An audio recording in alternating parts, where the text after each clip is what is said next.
Hello everyone, this is Jason Merkel with Horizon Hobby, and I'm joined here today by one of our talented product developers, Mr. Chris Puckett.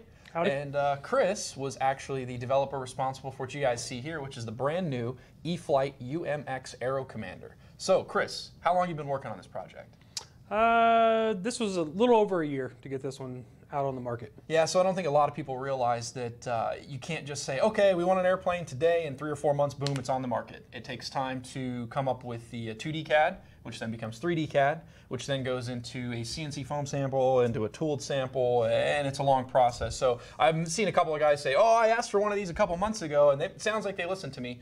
Kind of, sort of. You know, we certainly like seeing comments like that because it goes, hey, you know, we're on the right track. But, you know, again, that said, I think this is one of actually our shorter product development cycles on a new product. Normally, it's upwards of 18 months or even 2 years. Correct. Till we come up with something. But one of the cool things about this subject matter, for those that aren't too familiar with the Aero Commander, this is an airplane made famous by Bob Hoover in particular. And for those that haven't seen videos of Bob Hoover flying or learned about his life, I highly recommend that you do. He's a really incredible person. He has accomplished a lot of things. He's an amazing pilot, probably one of the best pilots that's out there. And he made this airplane, I think, look way cooler than what it originally was intended to be, which is really just to carry passengers around.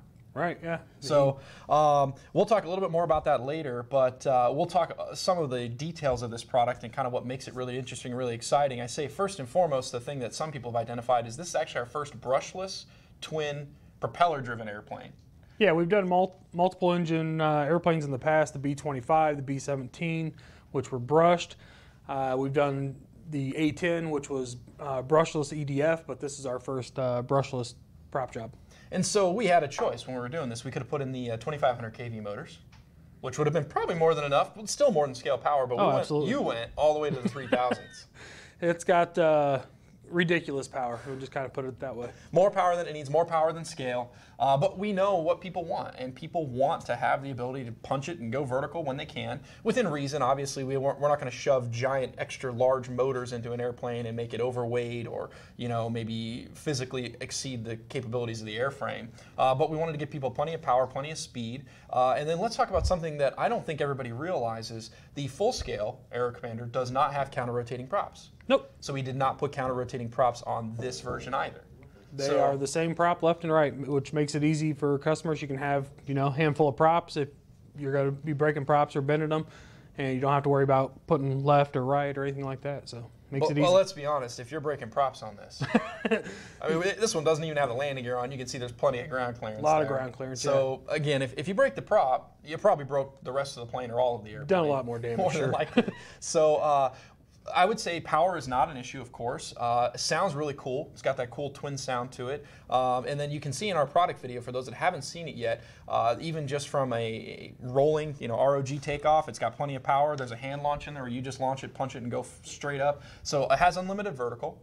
Not an issue. And it tracks like it's on rails, even though it doesn't have counter-rotating props. When you punch it, there's not a lot of weird torque effect or anything like that. Nope, not at all. It's got a nice big tail, long fuselage, so takes it very well.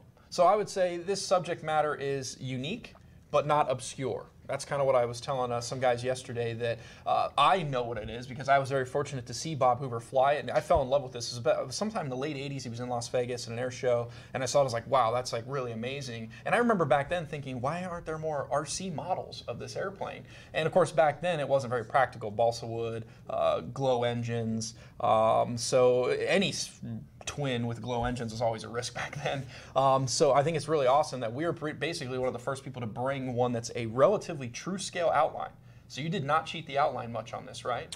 Just a few small tweaks here and there, but the airplane absorbed the changes very well, and it's hard to notice them.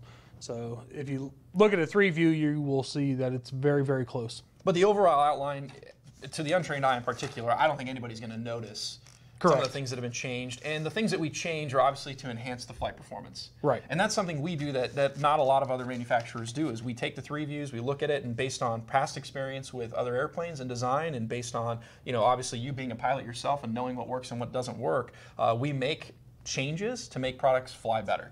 And then we tweak it through the development process. Again, that CNC sample, we make those changes, and then we go to tooling. But the airplane flies great. It doesn't have any bad habits. Nothing at all, yeah. That said, it does not have safe. So it does have AS3X, but no right. safe. No safe. But that said, if you've flown anything 4-channel before, and you're comfortable takeoffs and landings, I think you can fly this airplane successfully. Absolutely. Yeah, so it's not hard to fly. I wouldn't recommend it as a first airplane, but if it's your second or third airplane, I think you'd be very successful with it. Yep. Yeah, so we've got the two here on the table. You guys can see this one's got the landing gear installed. This one does not have a landing gear installed, which I love the way it looks with the retracted gear look. Something cool that you did is you actually kind of simulated the retracted wheel well there. Yeah, so on the full scale, the strut gets covered up by gear doors, but the wheel itself is exposed. So when you take the gear out, the air out hole on the nacelle is actually like the hub on the wheel. Yeah, so it kind of hides it. You still see the tire. Nice little detail. And then you may not be able to see it in this video, but if you look at some of the photos on our website, you'll see we got panel lines. So we actually took the time and effort to put panel lines in. We got fuel tank caps, a little bit of all that simulated there. It's a really cool look and detail. And I know it's an ultra micro, and some people say, oh, it's too small. And then also some people have said it's an ultra micro, but it's too big. So we know that. We hear you. It's still what we consider ultra micro class because of the electronics in particular, the motors and the power systems in particular. We don't necessarily say, oh, this is a park flyer. That said, because of AS3X, because of the power that it has, you can definitely fly it outdoors in the wind, no problem. But you can also fly it indoors. So ultra micro class, I think you can fly this in at least, I would say, not one basketball court gym. That's probably too tight, but a 2 basketball court gym.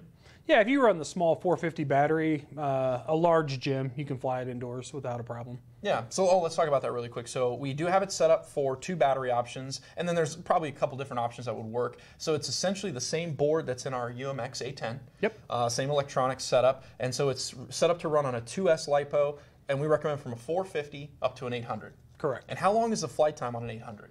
On the 800, we've gotten right at 20 minutes of flight time of normal sport flying. That's amazing. I think it's awesome to be able to go out and fly for 20 minutes on a single pack, and that's like a $12 battery. Right. Yeah. So it's something substantial, and there is still a lot of room inside for a potentially even larger battery. Of course, you want to make sure that you mind your CG. That's important, but you can see that when you got the hatch open, there's just tons of room inside, good access, and then that one leads me to another point. So a lot of guys may notice there's just this kind of relatively small section of nose here, but this has been reinforced in the design so that it won't snap off on a hard landing or if you drop it or anything like that. It actually has 2 carbon fiber rods that run from in front of the nose gear all the way back to underneath the receiver, about halfway back in the fuselage. So the nose is very, very stout. Yeah. We also have carbon rods in the wing. It's a long wing, high aspect ratio. So what we did is we embedded carbon there as well. So it's very, very stout. Yeah, it's light, stiff. I honestly think it'll be relatively durable. Of course, this is not EPO foam. In ultra micro models, we stick with the EPS foam because it's much lighter. It's a lot less dense. You also get a nicer finish, a little nicer surface finish as well. So I think overall we thought ahead on this. You made sure that the airplane flies well. You changed a couple of the outline things to make it fly better. You obviously paid a lot of attention to the nose. We've had some products in the past. Some people complained about the durability of the nose in particular. We addressed that here. We kept it scale with the non-counter-rotating props. We're using the 3,000 kV motors, which I think everybody probably really appreciates. We've got AS3X, which again makes it very, very, very smooth. And then now let's go back to talking a little bit about Bob Hoover and the trim scheme in particular. So this trim scheme, which I personally love, I think it looks great. It kind of has a modern-esque, but also classic look. It wasn't specifically modeled after a full-scale one that we've seen, but it's a combination of them. We took bits and pieces of some full-scale Aero Commanders and kind of tweaked it for the model. So just to clean it up, and this lends itself, you could add fire rescue or something to the top of it, or you can just leave it clean, and it looks very, very nice. So. Yeah, I like the way it looks. It just looks classic and clean, and even for people that aren't familiar with this subject matter, this is just a good-looking airplane. And this trim scheme is pretty high visibility. So you've got the red wingtips, you've got red on the bottom of the nacelles here, red on the bottom of the fuselage. It's pretty clear top and bottom. Right, absolutely. Very, very clear. You could add some end numbers if you wanted to. And then what I think some guys are going to do is they're going to go ahead and either repaint it or maybe just cover up just the red with some white. And they're probably going to go with a more Bob Hoover type trim scheme, right? Absolutely. There's not a whole lot to do that either. The black stripe down the fuselage side is decal. The black stripe up the vertical fin is paint.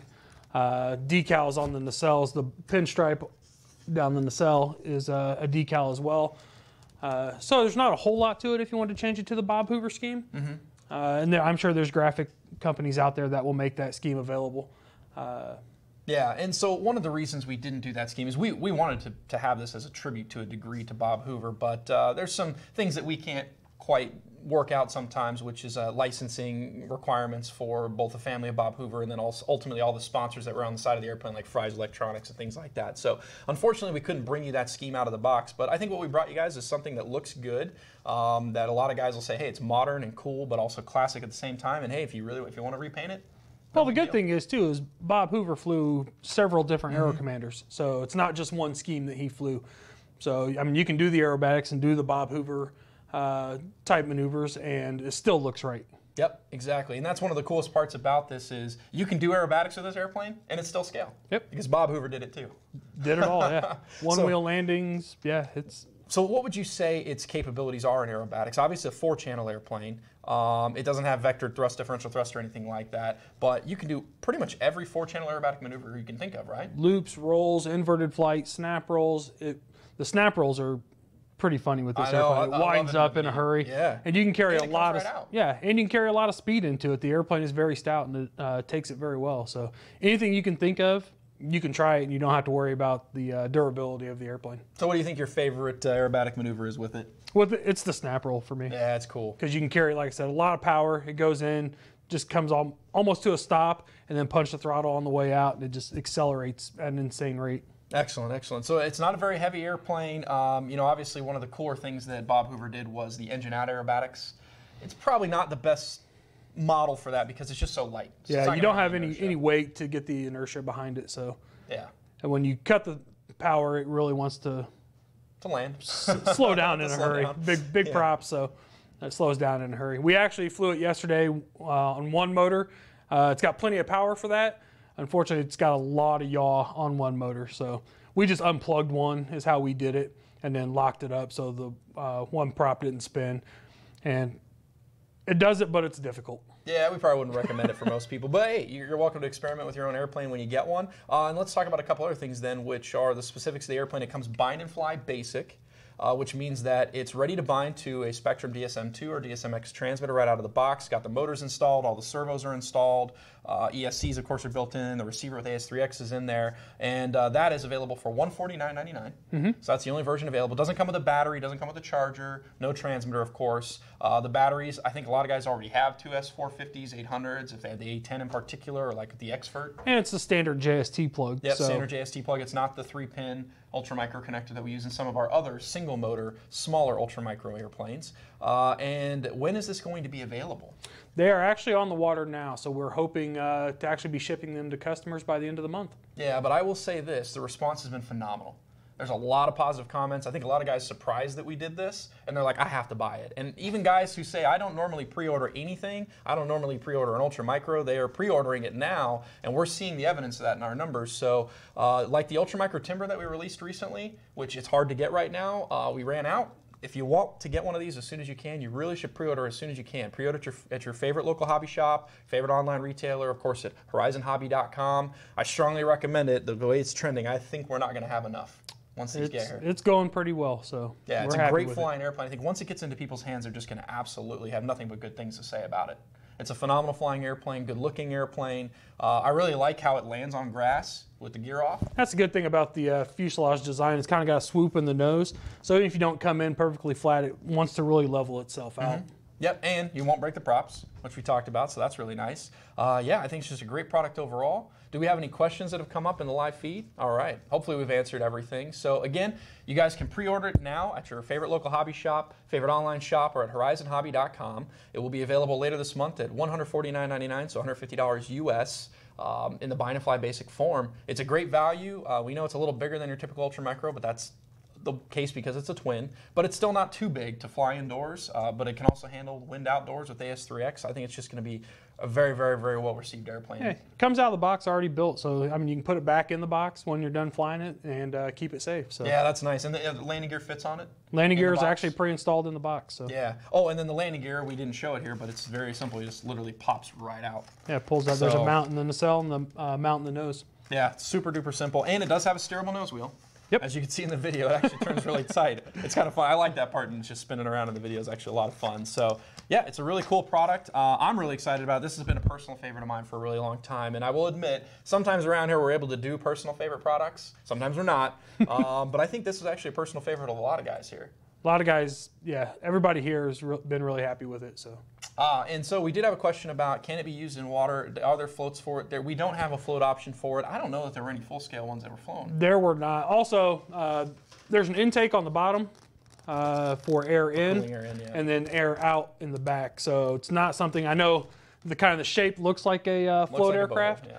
but no, it's not designed for water use at all. Yeah. Hey, but that's okay. We have plenty of planes for that, ultramicro timber in particular. I'm sure you could others, so. use the ultramicro floats on it. You'd have to rig something up, but it wasn't designed that way. Wasn't designed that way, and I don't know if it would look so good on those floats. But hey, you know, if you do it, send us a picture. We'd love to see it. Yeah, very cool. So, well, thank you guys for joining us. We hope you guys enjoy this this new product release, and be sure to pre-order it as soon as you can. Thank you guys for tuning in. Thank you.